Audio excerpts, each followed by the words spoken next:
Hi everyone, this is another Vinyl Finds video.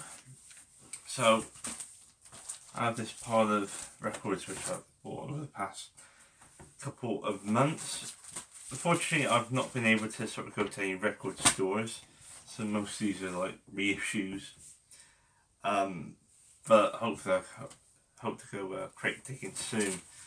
So, first off, what have I got? Yeah.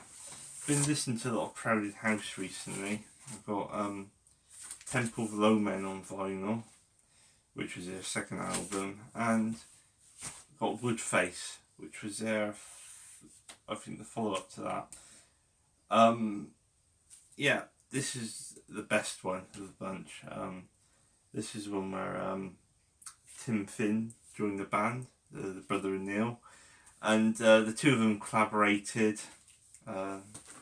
Bit of a sort of a semi-reunion of Split Enz almost, which for those who don't know, Neil and Tim Finn were in at some point in the early 80s. What else have I got? Yeah, Harry Nilsson Schmilsson.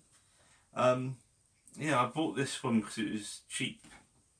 It was on sale, mainly for the songs Coconut and which is Jump Into the Fire, which was in one of my favourite films, which is Goodfellas, where there's a sort of a pivotal scene at the end where Henry Hill, played by Ray Liotta, gets arrested, or he's about to get arrested while doing errands for the mob. Probably one of the best edited scenes ever in the film, really sort of choppy editing. But it's done so well to sort of convey the sort of drugged out mood that he's in. And yeah, this plays in part of it. Jump Into the Fire. Got this Open 5 album, Lamentations, which is a sort of gig that they did at the Shepherd's Bush Empire in 2003, around the time of the Deliverance and Damnation albums. Excellent, but unfortunately the packaging on this is so flimsy, which is annoying. So what else have I got? Flaming Groovies, Teenage Head, their second album, which is probably their best one. I do actually sort of prefer it to a lot of their latest stuff, which was a bit more jangly. Yeah, I still hope to get their later albums. Erraticus. This is by Ian Anderson. This sort of, I think it's his fourth solo album, the fourth album away from Jethro Tull.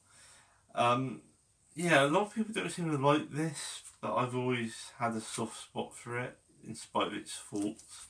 I mean, Ian Anderson can't sing these days. His voice is terrible, but no, this really is a solid record. A lot better than the sequel he did to Thick as a Brick. Right, that's Roy Orbison, the Monument Singles Collection.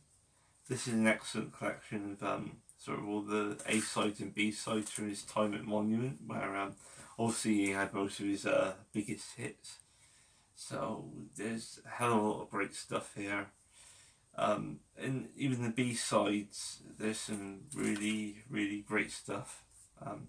Like, was it one song, Shadow Rover, which was, I think it was used as the song that played on the final episode of Mad Men. What else is there? Yeah, and a really good version of Love Hurts, which is arguably better than Graham Parsons' version of, I think it's the Everly Brothers that also done that. What else? Chicago, their second album. Or it's sometimes called Chicago 2, but it's just called Chicago. I mean, early Chicago, when they had Terry Kath, before he sadly killed himself in playing Russian roulette, were a brilliant band. I think Terry gave them a bit of an edge. They sounded a bit more like a blue-eyed soul group rather than the sort of corny balladeers that they become. But yeah, excellent. And this is Steven Wilson's remix of the album, which really sounds better than the Muddy original. And last but not least is a band that are a bit of a guilty pleasure. I don't like all their music, and they have sort of become a bit of a parody, but yeah, Kiss. Their first album is absolutely amazing. I know Paul Stanley said the production on it's flat and a bit lifeless, which I agree with, but the songs are absolutely great. Firehouse, Cold Gin, Strutter and Black Diamond, all great songs, and I think some of them are still staples of their set list. What's next? Destroyer.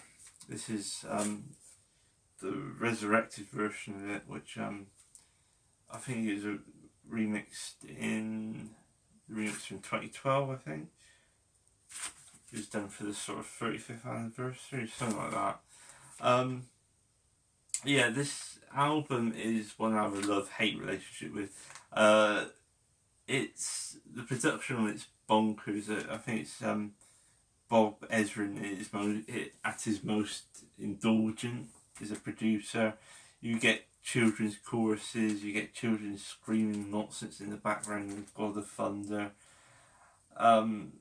Yeah, I do like some of his production work, but some of it is too much of him putting his own stamp on it. But aside from that, you know, the songs on there are just great from start to finish. Detroit Not Rock City, King of the Nighttime World, Found Youth, Shout Out Loud. But yeah, this is sort of Kiss before they sort of become a bit of a parody of themselves. Interestingly enough, in the UK, they weren't popular until they took off their makeup in the 80s. And they really liked their sort of hair metal phase, so that's why it's taken me so long to get into their music. You know, their earlier stuff, their good stuff. I mean, Strutter was on Grand Theft Auto San Andreas, and I think that's how I discovered this album, or the thing that sort of got me to listen to it. So yeah, that's about it for this video. So yeah, until the next one,